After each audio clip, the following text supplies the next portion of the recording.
बिस्मिल्लाहिर्रहमानिर्रहीम। शुरू अल्लाह के नाम से जो बड़ा मेहरबान निहायत रहम करने वाला है।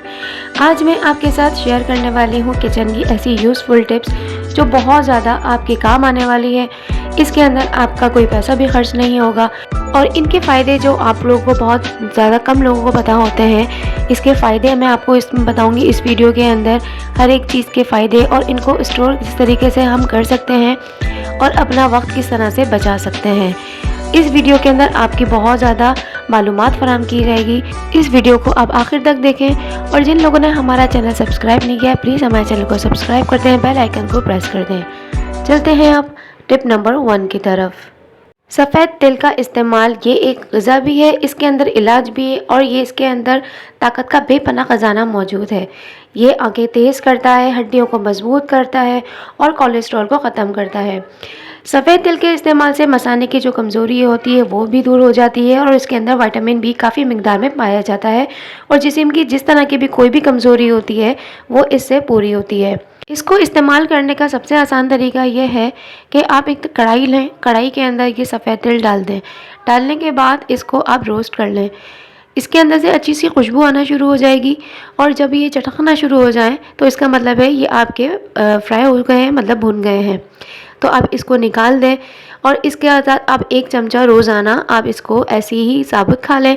अगर जो बच्चे साबुत नहीं खाते हैं, बच्चे ज़ाहिर सी बात है इन चीज़ों को अच्छा नहीं समझते, क्योंकि तो इसका आप पाउडर बना लें। पाउडर में आप ऐसा करें, दूध लें, दूध के अंदर मिक्स करके बच्चों को पिला दें।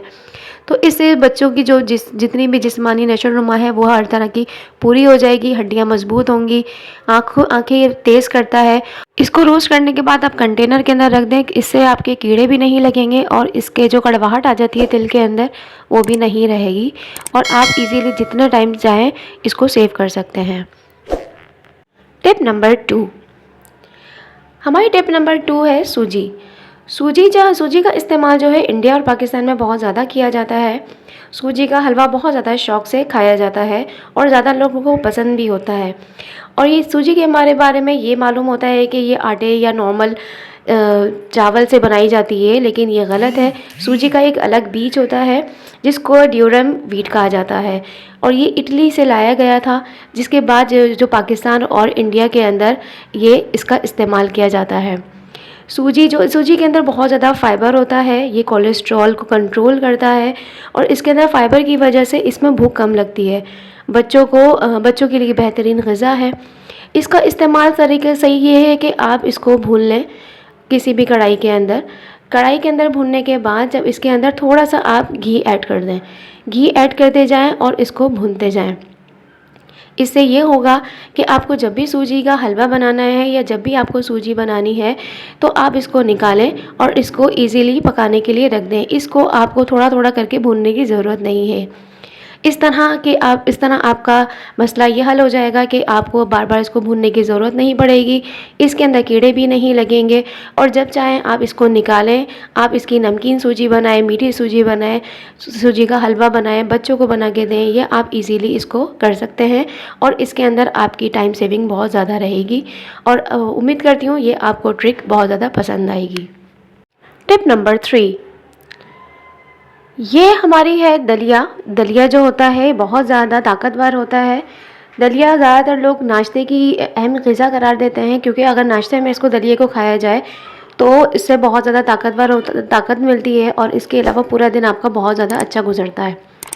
ये वज़न में कमी भी करता है, ब्लड प्रेशर को बढ़ने नहीं देता और ये मेटाबॉलिज़्म को बेहतर करता है। दलिए का भी सही इस्तेमाल ये है कि जब भी आप इसको जब इस्तेमाल करें, इसको पहले से आप भून के कढ़ाई के अंदर भूनें।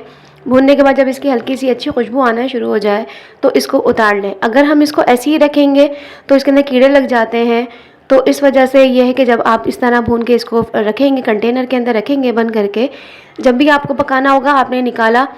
अक्सर लोग सुबह नाश्ते के तौर पे खाते हैं, सुबह नाश्ते में आपने निकाला और इसके पकाया, पानी डाल के पकाया और दूध डाल के नाश्ते के लिए बना दिया, ये बन गया आपका।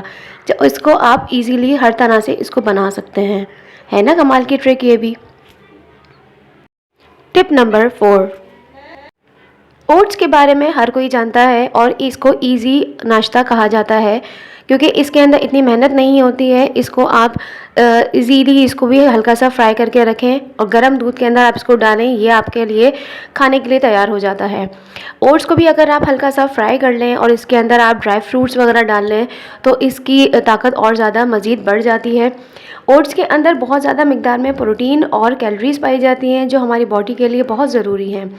इसके अंदर बहुत ज़्यादा फाइबर पाया जाता है। जिन लोगों को कब्ज़ होता है वो इसका इस्तेमाल ज़्यादा से ज़्यादा करें तो कब्ज़ की जो भी आपकी परेशानी है वो ख़त्म हो जाएगी, वो दूर हो जाएगी। इस तरह आप जब भी ओट्स वगैरह लेकर आएँ, इसको पहले से इस तरह फ्राई करें, हल्का सा इसको फ्राई कर लें। मतलब इसके अंदर आपको ऑयल, घी वगैरह कुछ नहीं डालना है, हल्का सा इसको रोस्ट करना है। रोस्ट कर लेंगे और फिर इसके बाद आप इसको रख दें। जब भी आपको यूज़ करना हो आप गर्म दूध लें, इसके अंदर डालें और आप आराम से इसको यूज़ कर सकते हैं, खा सकते हैं। ये बहुत ज़्यादा अच्छा होता है क्योंकि ये बच्चों के लिए बहुत ज़्यादा फ़ायदेमंद होता है। बच्चों जो छोटे बच्चे होते हैं उनके लिए एक बेहतरीन ग़िज़ा है और ये बहुत शौक़ से बच्चे खाते हैं। आपको भी इसको भी कंटेनर में आप इसको फ्राई करें या इसको रोस्ट करके इसको कंटेनर में डाल के रख दें। इसके अंदर भी ये बिल्कुल वैसा ही फ्रेश ही रहेगा, ये बिल्कुल बासी नहीं होगा और इसके अंदर कीड़े भी नहीं लगेंगे। टिप नंबर 5, 4 मगज़। इसको ज़्यादातर लोग 5 मगज़ भी कहते हैं। इसके फ़ायदे बेपनाह हैं। ये दिमाग की कमज़ोरी को बहुत ज़्यादा दूर करता है। जिन बच्चों का पढ़ाई में ध्यान नहीं लगता है वो इसका इस्तेमाल करें। इसका पाउडर बना के दूध में मिला के बच्चों को दें तो इनका दिमाग जो होता है वो तेज़ हो जाएगा। और जिन लोगों के सर में दर्द रहता है तो वो इसके अंदर 4 मगज़ के साथ सौंफ और बादाम का पाउडर बना लें और वो इसको ऐसी फाँक लें या जैसे भी आपको खाना है आप 1 चमचा 2 चमचे खा लें। तो इससे ये होगा कि आपका जितना पुराने से पुराना सर का दर्द होगा वो ख़त्म हो जाएगा। इसके अलावा जो औरतें होती हैं जिनकी कमज़ोरी की वजह से, अंदरूनी कमज़ोरी की वजह से थकी थकी रहती हैं, जिनका बहुत ज़्यादा ज़रा सा कुछ काम करके थक जाती हैं, उनके लिए भी बहुत ज़्यादा 4 मगज़ का ये फ़ायदा होता है कि वो 4 मगज़ का पाउडर बना के वो आप लें तो इनके अंदर जितनी भी कमज़ोरी होगी वो ये पूरी करेगा और आप बिल्कुल फ्रेश हो जाएंगी और बिल्कुल अपने आप को पहले की तरह अपने आप को एक्टिव रखेंगी। इसको भी आप कंटेनर के अंदर सेव करें और जितने महीने चाहे आप रखें और इसको यूज़ करें। ये ख़राब बिल्कुल भी नहीं होगा, ना ही कड़वे होंगे और ना ही इसके अंदर कीड़ा लगेगा। है ना ज़बरदस्त फ़ायदे इस टिप के भी। टिप नंबर 6, हमारी टिप नंबर 6 जो है वो है हमारे दाल से रिलेटेड है। मूंग की दाल जो होती है वो बहुत ज़्यादा खाई जाती है। ज़्यादा लोग इसको पसंद करते हैं, इसको फ्राई भी करके खाते हैं लोग और मूंग मसूर की दाल भी ज़्यादातर इस्तेमाल की जाती है। इस दाल को भी आप अगर रोस्ट करेंगे, इस तरह खाली कढ़ाई लें, आप इसको रोस्ट करें। रोस्ट करने के बाद आप इसको रखेंगे, कंटेनर में रखेंगे तो इससे ये होगा कि आपकी दाल जो है वो ख़राब नहीं होगी, इसमें कीड़े नहीं रहेंगे और जब भी आप इसको बनाएंगी तो ये बहुत ज़्यादा अच्छी बनेगी। इसका टेस्ट बिल्कुल चेंज हो जाएगा क्योंकि अक्सर हम लोग दाल को निकाल के बनाते हैं, उसका टेस्ट चेंज होता है और अगर हम इस तरह का रोस्ट करके उसको बनाएंगे तो इसका एक अलग टेस्ट होगा। और इसके अंदर लेस नहीं आता, अक्सर दालों में लेस आता है, अक्सर हम फ्राई करके बनाते हैं तो वो लेसदार बनती है। तो फ्राई करने के बाद इस तरह जो रोस्ट करेंगे तो वो आपकी लेसदार नहीं होगी और आपके जायके में भी बहुत ज़्यादा फ़र्क आएगा। इसको भी आप हल्का सा रोस्ट करें। रोस्ट करने के बाद आप इसको कंटेनर के अंदर रख दें तो ये भी आपकी ख़राब होने से महफूज रहेगी और आप इसके अंदर कीड़ा भी नहीं लगेगा और आप जितने दिन चाहें आप इसको यूज़ कर सकते हैं। टिप नंबर 7, ये टिप भी हमारी बहुत यूज़फुल है। ब्रेड क्रम्स मार्केट में बहुत ज़्यादा महंगे मिलते हैं और इसको घर में बनाना बहुत ही आसान है। ब्रेड का ऊपर वाला हिस्सा और नीचे वाला हिस्सा अमूमन लोग नहीं खाते हैं और ये हमारा वेस्ट जाता है, ज़ाया जाता है।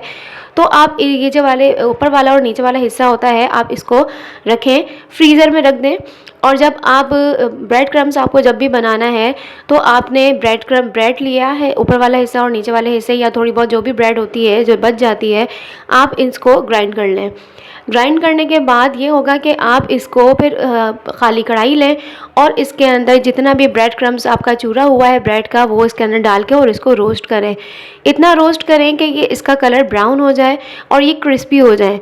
इनको आप निकाल के रखें और जितने मर्ज़ी चाहे आप महीने के लिए रख सकते हैं। ये आपके बिल्कुल भी ख़राब नहीं होंगे, इसके अंदर नमी बिल्कुल भी नहीं आएगी और ये बिल्कुल बाज़ार की तरह, जिस तरह हम परचेज़ करते हैं बाज़ार से महंगे महंगे ब्रेड क्रम्स लेते हैं, ये ईज़िली आपके लिए घर में बन जाएगा और ये आपको बहुत ज़्यादा एक्सपेंसिव भी नहीं पड़ेगा और घर की चीज़ से आप ईज़िली बना सकते हैं।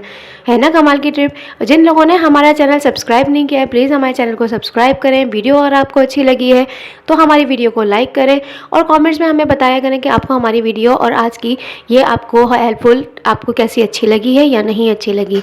अपने कमेंट्स में हमें बताएं और हमारे चैनल को ज़रूर सब्सक्राइब करें। मिलेंगे नई टिप्स एंड ट्रिक्स के साथ, जब तक के लिए अल्लाह हाफ़िज़।